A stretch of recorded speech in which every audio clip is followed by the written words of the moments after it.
जय हिंद दोस्तों। आज हम पढ़ने वाले हैं क्लास 10 फिजिक्स चैप्टर 1 जिसका नाम है प्रकाश का परावर्तन तथा अपवर्तन। ठीक है, तो इसके बारे में हम डिटेल में पढ़ने वाले हैं। तो देखते हैं, पहला पॉइंट हम देखते हैं प्रकाश होता क्या है। प्रकाश होता क्या है? प्रकाश क्या होता है? प्रकाश एक प्रकार की वस्तु है, प्रकाश एक प्रकार की ऊर्जा है जिसकी सहायता से हमें क्या होता है, वस्तुएं दिखाई देती है। प्रकाश स्वयं दिखाई नहीं देता, हम प्रकाश की सहायता से बोर्ड को देख पा रहे हैं, प्रकाश की सहायता से हम दिख रहे हैं। ठीक है, तो क्या होता है, प्रकाश स्वयं दिखाई नहीं देता, प्रकाश की सहायता से हमें वस्तुएं दिखाई देती है। ठीक है, तो हम देखते हैं प्रकाश क्या होता है। प्रकाश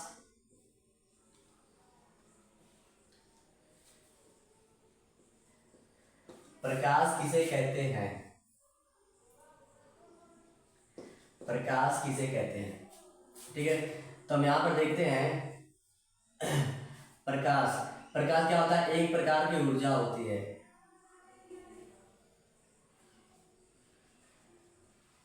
प्रकाश एक प्रकार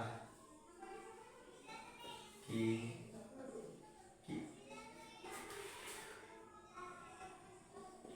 ऊर्जा होती है। प्रकाश एक प्रकार की ऊर्जा होती है जिसकी सहायता से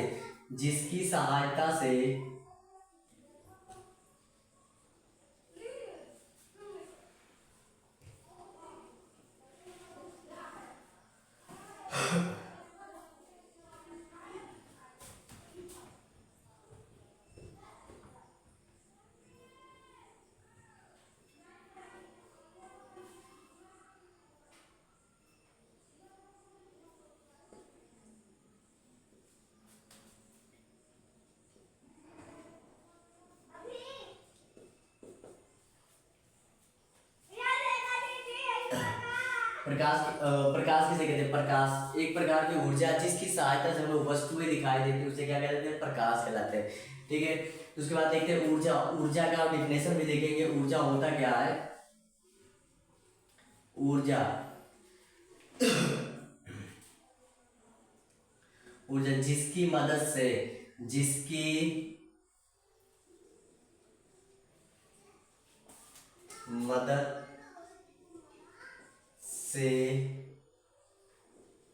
हम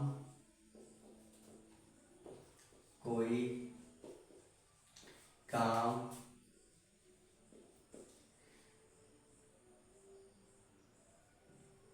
कर सकते हैं, जिसकी मदद से हम कोई काम कर सकते हैं, उसे क्या कहते हैं? ऊर्जा कहते हैं। जैसे हाथों में क्या होता है, जैसे हाथ से हम काम करते हैं तो हाथों में कौन सी ऊर्जा होती है? पेशीय ऊर्जा होती है। हाथों में कौन सी ऊर्जा होगी? हाथों में पेशीय ऊर्जा होती है। हाथों में जब हाथ से हम कोई काम करते हैं तो उसमें कौन सी ऊर्जा होती है दोस्तों? हाथों में पेशीय ऊर्जा होती है। उसके बाद पानी में कौन सी ऊर्जा होती है? पानी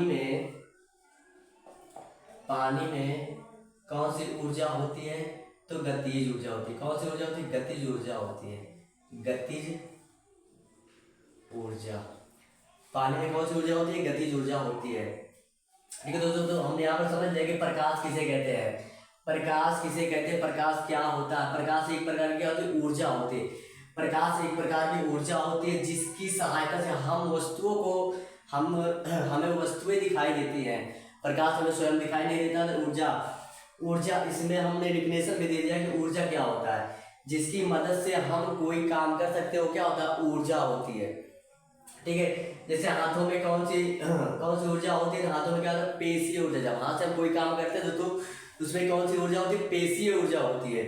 उसके बाद पानी में, मान लो पानी कहीं ऊपर से गिर रहा है, ऊपर से मान लो पानी गिर रहा है तो उसमें कौन सी ऊर्जा होगी दोस्तों? गतिज ऊर्जा होगी। ठीक है, तो आप इसकी स्कोर ले सकते हैं। इसके बाद हम देखेंगे प्रकाश का गुण, क्योंकि हर चीज की कोई ना कोई विशेषता होती है। ठीक है दोस्तों, तो आगे हम देखते हैं प्रकाश के गुण।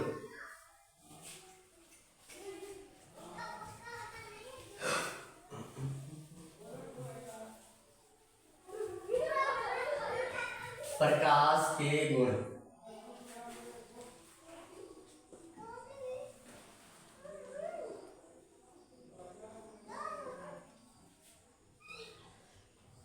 जिस प्रकार दोस्तों इंसानों में विशेषता होती है कि मान लो कुछ ना कुछ उसके अंदर क्या होगी, विशेषता होगी, क्या काम करता है, कैसा उसका रहन सहन है। ठीक है दोस्तों, इसी प्रकार क्या होगा, इसमें भी इसके भी क्या होती है, विशेषता होती है, गुण उसकी। तो हम पहला पॉइंट देखते हैं, इसकी गुण क्या होती है। प्रकाश क्या होता है दोस्तों, सीधी सरल रेखा में चलता है।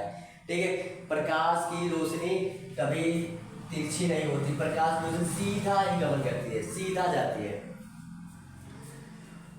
प्रकाश की रोशनी क्या होती है, सीधा जाती है। ठीक है, तो पहला पॉइंट हमारा क्या हो जाएगा, प्रकाश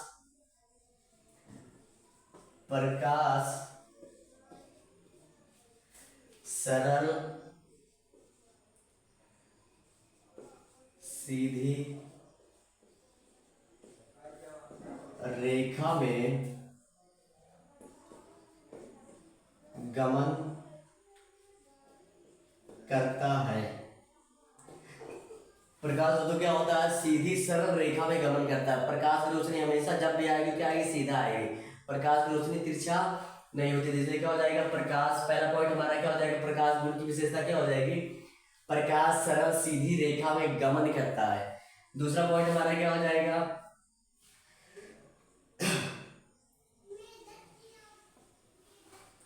प्रकाश विद्युत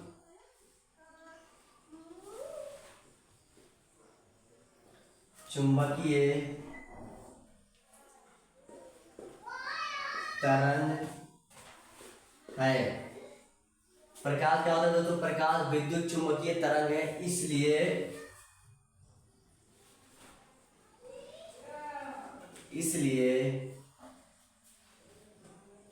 इसे संचरण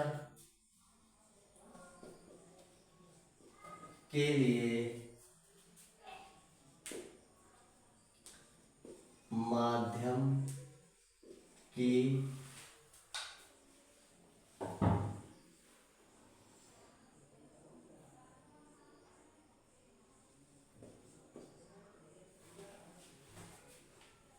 आवश्यकता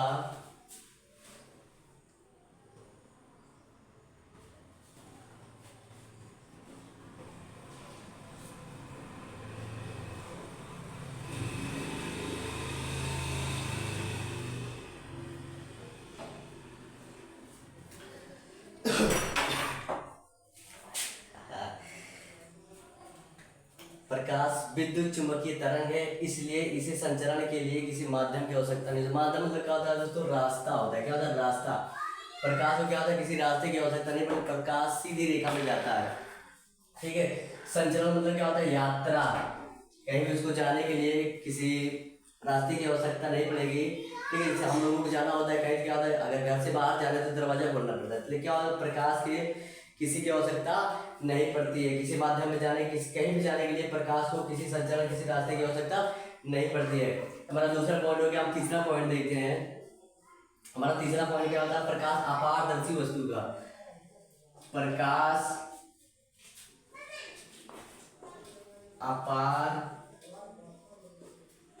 अपारदर्शी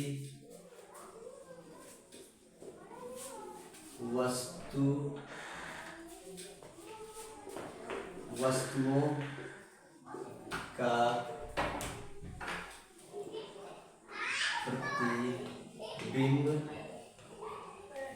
प्रतिबिंब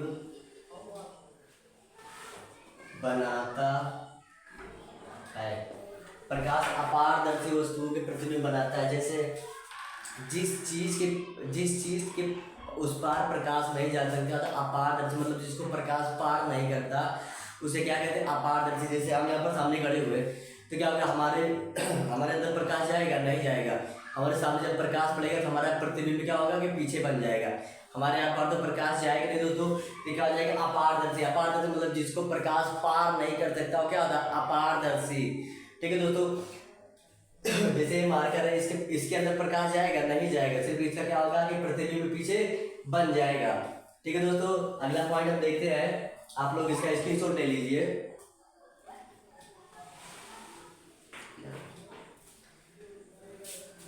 हमारा 3 पॉइंट हो गया। उसके बाद हम चौथा पॉइंट देखते हैं, प्रकाश की चाल। प्रकाश की चाल दोस्तों किसमें कितनी ज्यादा होती है हम देखते हैं।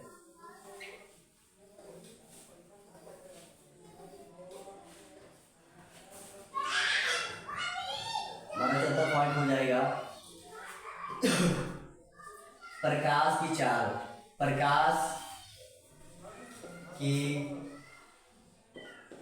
प्रकाश की चाल निर्वात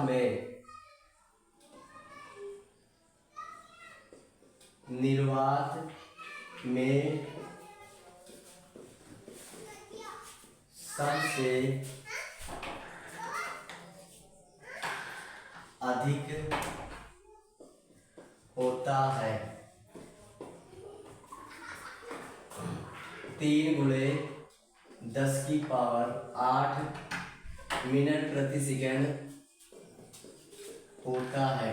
दोस्तों प्रकाश की चाल कितनी होती है? प्रकाश की चाल निर्वात में सबसे अधिक होती है। प्रकाश की चाल निर्वात में सबसे अधिक होती है। 3 × 10⁸ मिनट प्रति सेकंड होता है। ठीक है दोस्तों, जिसका जितना कम अपवर्तनांक रहेगा उसकी चाल उतनी ही ज्यादा रहेगी। जैसे मान लो कि प्रकाश की चाल इतनी ज्यादा, जिसका मतलब प्रकाश का अपवर्तनांक कितना होगा? 0 होगा दोस्तों। अगर प्रकाश का अपवर्तनांक 0 है तब प्रकाश की चाल 3 × 10⁸ मिनट प्रति सेकंड होगी। ठीक है दोस्तों, तो जिसका जितना ही कम अपवर्तनांक होगा उतनी उसकी चाल क्या होगी? ज्यादा होगी। 5वां पॉइंट देखते हैं, प्रकाश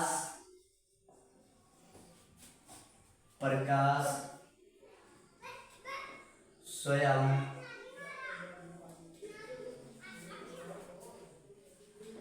दिखाई नहीं देता है। दोस्तों प्रकाश स्वयं दिखाई नहीं देता। प्रकाश स्वयं दिखाई नहीं देता, प्रकाश की सहायता से हम वस्तुओं को देख पाते हैं। दोस्तों अगर मान लो यहाँ पर बाई चांस अगर लाइट चली जाती है तो क्या आप इसको देख पाएंगे? आप हमको देख पाएंगे? नहीं देख पाएंगे ना। जब हम पर प्रकाश पड़ेगा तब आपको हम दिखाई देंगे। तो प्रकाश की सहायता से हमें क्या होता है? वस्तुएं दिखाई देती। प्रकाश को हम स्वयं देख नहीं पाते हैं। तो देखते हैं किसमें कितनी ज्यादा अपवर्तन, कितनी ज्यादा चाल होती है। ठीक है दोस्तों, तो प्रकाश में देखते हैं यहाँ पर प्रकाश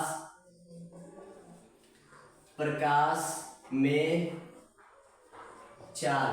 प्रकाश में चाल देखते हैं किसमें कितनी ज्यादा होती है। तो सबसे पहले किसमें ज्यादा होगी दोस्तों? निर्वात में। किसमें होगी? निर्वात में। सबसे ज्यादा चाल किसमें होगी? निर्वात में। फिर उससे कम किसमें होगी? गैस में। उससे कम किसमें होगी? गैस में। फिर उससे कम किसमें होगा? द्रव में। किसमें होगा?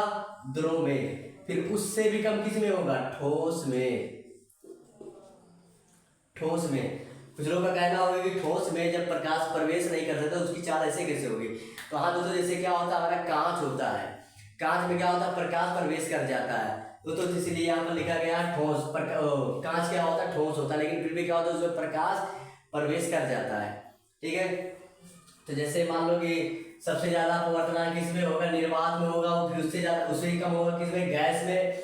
फिर उससे भी कम किसमें होगा? द्रव में। फिर सबसे कम किसमें होगा दोस्तों? ठोस में होगा। इसलिए सबसे कम में आया है ठोस।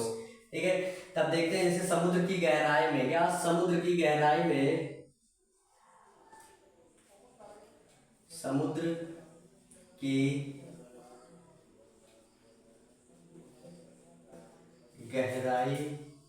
में प्रकाश लगभग 200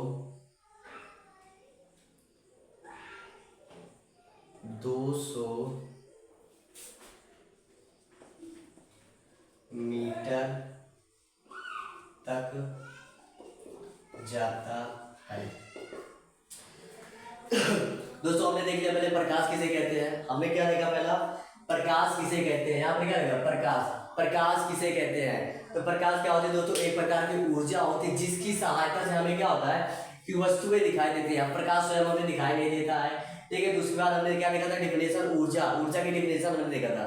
ऊर्जा की डिफिनेशन क्या होती है? जिसकी मदद से हम कोई काम कर सकते हो। क्या होती है? ऊर्जा होती है दोस्तों। ठीक है। उसके बाद हमने देखा था हाथों में कौन सी ऊर्जा होती है। हाथों में क्या होता है, जब हाथ से हम कोई काम करते हैं दोस्तों, उसमें क्या होती है, पेशीय ऊर्जा होती है। उसके बाद पानी, मान लो पानी बाई चांस कहीं से गिर रहा है, मान लो ट्यूबवेल से पानी अगर निकल रहा है तो उसमें कौन सी ऊर्जा होगी दोस्तों, गतिज ऊर्जा होगी। उसके बाद हमने क्या देखा कि प्रकाश के गुण, प्रकाश के गुण, प्रकाश क्या करता है दोस्तों, सरल सीधी रेखा में गमन करता मतलब चलता है। प्रकाश सीधी सरल रेखा में गमन करता मतलब कि प्रकाश क्या होता है, सरल सीधी रेखा में चलता है। गमन का मतलब ये होता है चलना दोस्तों, ठीक है। तो उसके बाद हमने क्या देखा, प्रकाश विद्युत चुंबक तरंग है, इसलिए इसे संचरण मतलब कहीं भी यात्रा करने के लिए किसी माध्यम मतलब किसी रास्ते की आवश्यकता नहीं होती है। अगला हमने देखा क्या, अपारदर्शी, प्रकाश जो है अपारदर्शी वस्तु क्या बनाता है, प्रतिबिंब बनाता है। अपारदर्शी मतलब जिसको प्रकाश पार नहीं कर सकता, क्या होता है, अपारदर्शी होता है, ठीक है दोस्तों। तो प्रकाश का तो उसकी छाया प्रतिबिंब बनाता है पीछे, ठीक है दोस्तों। उसके बाद हमने क्या देखा, प्रकाश की चाल, प्रकाश की चाल प्रकाश की चाल दोस्तों निर्वात में सबसे अधिक होती है। जिसका हमने बताया कि जिसका जितना कम अपवर्तनांक होगा उसकी उतना ही ज्यादा क्या होगी, चाल होगी दोस्तों। तो यहाँ पर क्या है, इसका मतलब हम जान गए कि प्रकाश की, अगर यहाँ पर प्रकाश की चाल इतनी है, इसका मतलब इसका अपवर्तनांक क्या होगा, 0 होगा दोस्तों, ठीक है। तो हमने उसके बाद देखा कि किसमें कितना ज्यादा अपवर्तनांक होता है। तो हमने यहाँ पर देखा प्रकाश स्वयं दिखाई नहीं देता। अगले देखा हमने क्या, प्रकाश में क्या होता है, प्रकाश स्वयं दिखाई नहीं देता। प्रकाश को हम देख पाते दोस्तों, नहीं, प्रकाश की सहायता से हम वस्तुओं को देख पाते हैं, ठीक है दोस्तों। हमने इसमें देखा कि प्रकाश में चाल सबसे ज्यादा किसमें होता है, निर्वात में होता है, फिर उससे कम किसमें होता है, गैस में होता है, फिर उससे कम क्या होता है, द्रव में होता है, फिर उससे कम क्या होता है, सबसे कम किसमें होता है दोस्तों, ठोस में होता है। और समुद्र की गहराई में प्रकाश की चाल लगभग 200 मीटर तक जाता है। तब उसके लिए तो हम कहीं गड्ढा खानेंगे नहीं, तो हम समुद्र को ही ले लेते हैं कि समुद्र की गहराई में लगभग 200 मीटर तक प्रकाश जाता है, ठीक है। तो दोस्तों हमारा ये रहा आज का प्रकाश, हमने प्रकाश पढ़ लिया, प्रकाश के गुण पढ़ लिया। अब आगे हमारा क्या बचा, परिवर्तन तथा अपवर्तन। दोस्तों अगर ये वीडियो आपको अच्छी लगी हो, अगर ये समझ में आया हो, तो आप लोग लाइक कमेंट शेयर कीजिए, आगे हमें कमेंट कीजिए, इसका फुल वीडियो हम बना के देंगे अगर आपको अच्छा लगता है तो। धन्यवाद, जय हिंद।